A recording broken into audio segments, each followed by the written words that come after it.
اور پھر دوسرا درجہ صالحین کا خوف، صالحین کی خشیت الہی، یہ بلند درجے کا، یہ بھی اتنا بلند درجے کا نہیں ہے لیکن بلند درجے کا خوف ہے۔ انسان نیکی کرتا ہے، اس کے ساتھ ساتھ اپنے آپ کو گناہوں سے بچاتا ہے، اور پھر دل میں یہ خیال آتا ہے کہ میں یہ اعمال کرتا ہوں، یہ نیک عمل کر رہا ہوں، یہ بیان کر رہا ہوں، یہ تہجد پڑھ رہا ہوں، یہ اشراق پڑھ رہا ہوں، یہ چاش پڑھ رہا ہوں، یہ نماز پڑھ رہا ہوں، یہ قرآن کی تلاوت کر رہا ہوں، پتہ نہیں قبول بھی ہوتی ہے یا نہیں ہوتی، اللہ کے ہاں قبول ہوتی ہے یا نہیں ہوتی۔ بس انسان کے دل میں یہ ڈر لگا رہتا ہے، یہ خوف لگا رہتا ہے، میرا پتہ نہیں کوئی عمل قبول بھی ہے یا نہیں ہے، پتہ نہیں اللہ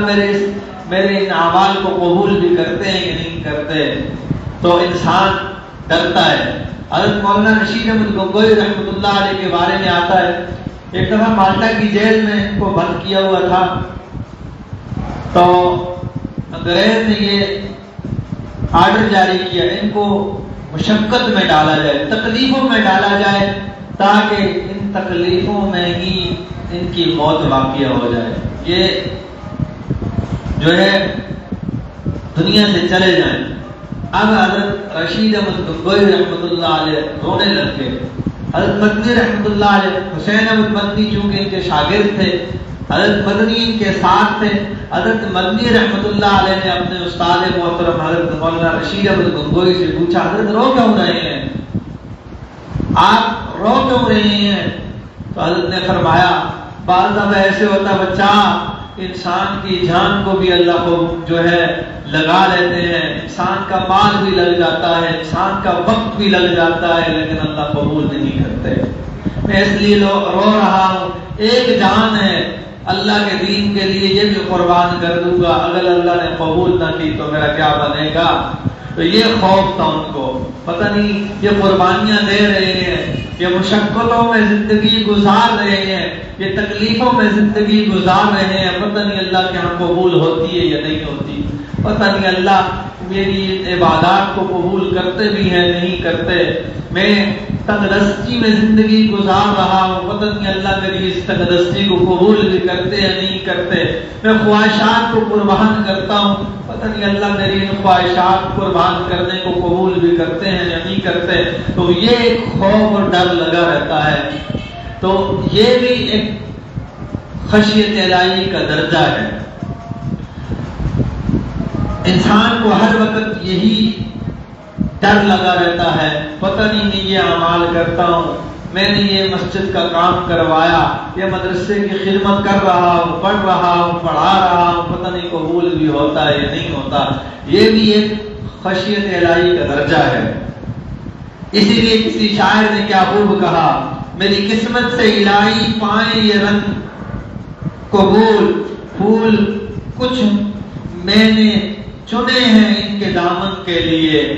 کہ اللہ میری قسمت سے یہ رنگ پالیں یہ پھول، میں نے چند ایک پھول چنے ہیں آپ کے لیے۔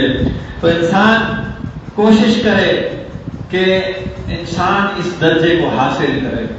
جو بھی اعمال کرے ڈرتا رہے، پتہ نہیں اللہ کے یہاں قبول بھی ہوتے ہیں یا نہیں ہوتے۔ ہمارے حضرت فرماتے ہیں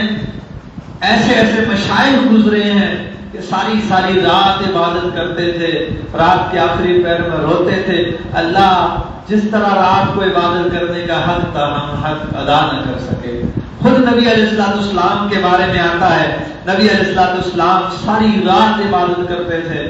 عبادت کرتے کرتے نبی علیہ السلام کے پاؤں مبارک پر برن آ جایا کرتے تھے، اور رات کے آخری پہر میں فرمایا کرتے تھے ما عبدناک حق عبادتک وما عرفناک حق معرفتک، اے اللہ جس طرح آپ کی عبادت کرنے کا حق تھا ہم وہ حق ادا نہ کر سکے، اے اللہ جس طرح آپ کی پہچان کا حق تھا ہم وہ پہچان حاصل نہ کر سکے۔ تو اس طرح ہمارے مشائخ، ہمارے پیارے آقا صلی اللہ علیہ وسلم رات کو ساری عبادت کرتے تھے، رات کے آخری پہر میں پھر یہ دعا کرتے تھے اللہ جیسے رات عبادت کرنے کا حق تھا ہم حق ادا نہ کر سکے۔ اما فاطمہ الزہرا رضی اللہ تعالی عنہ کے بارے میں آتا ہے کہ ساری رات سردیوں کی عبادت کرتے، عشاء کی نماز کے بعد 2 رکعت نفل کی نیت کر لیتی، قرآن پڑھتی رہتی، جب تہجد کی اذان کا وقت ہوتا تو دعا کرتی ہے، اللہ سردیوں کی راتیں اتنی چھوٹی ہو چکی ہیں کہ اللہ میری 2 رکعتیں بھی پوری نہیں ہوتی۔ تو یہ لوگ تھے جن کے دل میں اپنے اعمال کی قبولیت کا خوف ہوتا تھا، پتہ نہیں ہمارے اعمال قبول بھی ہوتے ہیں یا نہیں ہوتے۔ آپ دیکھیں بلق بن عور کتنا بڑا عبادت گزار تھا، 350 سال عبادت کی، اللہ کی معرفت مل گئی اور مستجاب الدعوات بن گیا، لیکن اللہ نے اس کی عبادت کو بھی ضائع کر دیا۔ جب اللہ اپنی بے نیازی کو ظاہر کرتے ہیں تو اللہ رب العزت سال ہر سال کی عبادات کو بھی رد کر دیتے ہیں۔ شیطان کو دیکھیں، زمین کے چپے چپے پہ سجدے کیے، لیکن اللہ کی شان بے نیازی کو دیکھیں، اللہ نے اس کو ذلیل و رسوا کر دیا۔